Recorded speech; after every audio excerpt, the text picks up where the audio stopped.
kwankwasi. Barkanmu da haka, barkanmu da sake saduwa a cikin filinmu na taurarin kwankwasiya Saudi Arabia.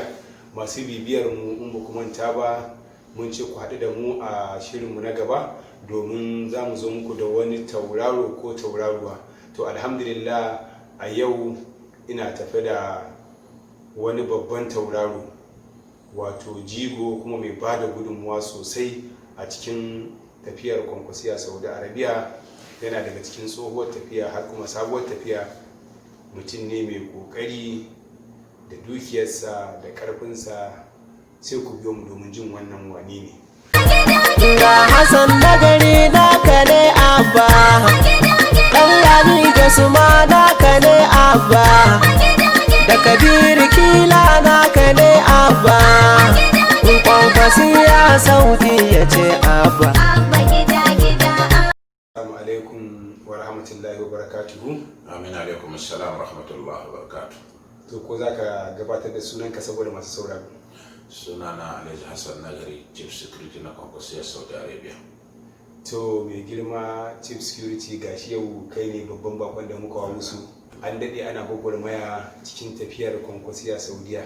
Gashi kuma alhamdulillahi kungiya yanzu ta kafu, ta zauna, ta cika, ta watsi. Duk inda ka shiga yanzu sai ka iska akwai kwankwasiya a cikin faɗin wannan ƙasa mai albarka mai tsarki da muke ciki.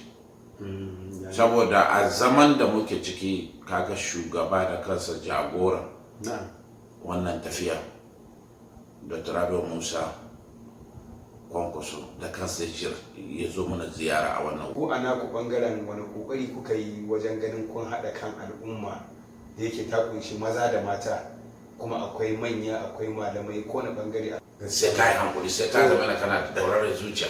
Gaskiya ne. To in muka dawo bangaren ita kanta kungiyar, a iya cewa yanzu gaskiya alhamdulillahi kowane lokaci sama take yi. Alhamdulillah tahiya wannan gaskiya ta bunƙasa don tahiya ina ga lungu sako zan ka shiga cikin wannan ƙasa mai tsarki. Gaskiya lungu sako don da ka iske mutum biyar wuri da sai ka iske ukun su yan kwankwasiya. Ko ina zan ce maka dan Musa yana da masoya. Magana ka so dama ka zo kan tambayar da nake so umma, wace hanyoyi kuka bi wajen wayarwa da al'umma kai, saboda yake gashi nan ba siyasa ake ba kuma har suka fahimci? To gaskiya magana ka haka take, amma nan ba su samar shi da mu juma'a mutanenmu, mu ma kanmu muna shiga cikin juma'a muna wayar musu da kai. Wannan tahiya ga yanda tsarin ta yake, ga yanda tahiyar nan take. To da yawa wa'insu da ba su gane ba, amma yanzu sun gane menene kwankwasiya, sun gane me manufar kwankwasiya. Tahiya ce ta masu daraja. Wayarwa da mutane ya sa al'umma ta shigo sosai. Sun karbi tahiyar nan da hannu bibi. Wani sako gare ka zuwa ga kamar su shugabannin gidanmu a bangaren siyasa, kamar abin da ya shafi ita kanta jam'iyyar PDP da kuma dan Musa, shi kaji da Rabi'u Musa? To ne dai sakon da aka rene shi dai wannan bawan Allah dan Musa, mutum mai daraja. Gashi dai ku kuna kasar Saudiya kuma kuna siyasa, ba a ce ba tsindin, amma dai kuna yi dai iya kokari. Kamar mai sauraro zai so ga ta ina kuke bada gudunmuwar ku a siyasa? To gudunmuwar mu gaskiya da muke bada ya kaga yanzu za mu zabura mu tashi mu je harami mu yi dawafi. Wannan ƙasa ce wuri ne wanda in ka daga hannunka in Allah ya yarda kamin ka maida ma Allah ya karo. Gaskiya ne. Wannan yana daga cikin gudunmawa da muke bada, ba muna bada kwankwasiya kare, muna bada duka fadin ƙasar Najeriya.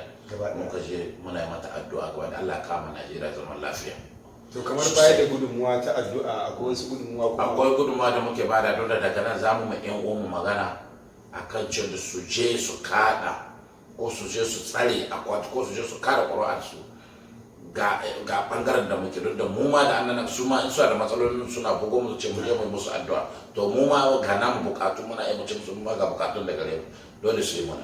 Masu sha'awar su shigo cikin kungiyar kwankwasiya ko maza ko mata, kofa a buɗe take. Mun gode sosai Hassan Nagari. Na gode malam na amana, Allah ya saka maka da alkhairi. Mun gode. To shikenan masu kallon mu, sai ku biyo mu a shirin mu na gaba domin haɗuwa da wani tauraro ko ta tauraruwa. Don haka salamu alaikum. Alaikum assalam wa rahmatullahi wa barakatuh.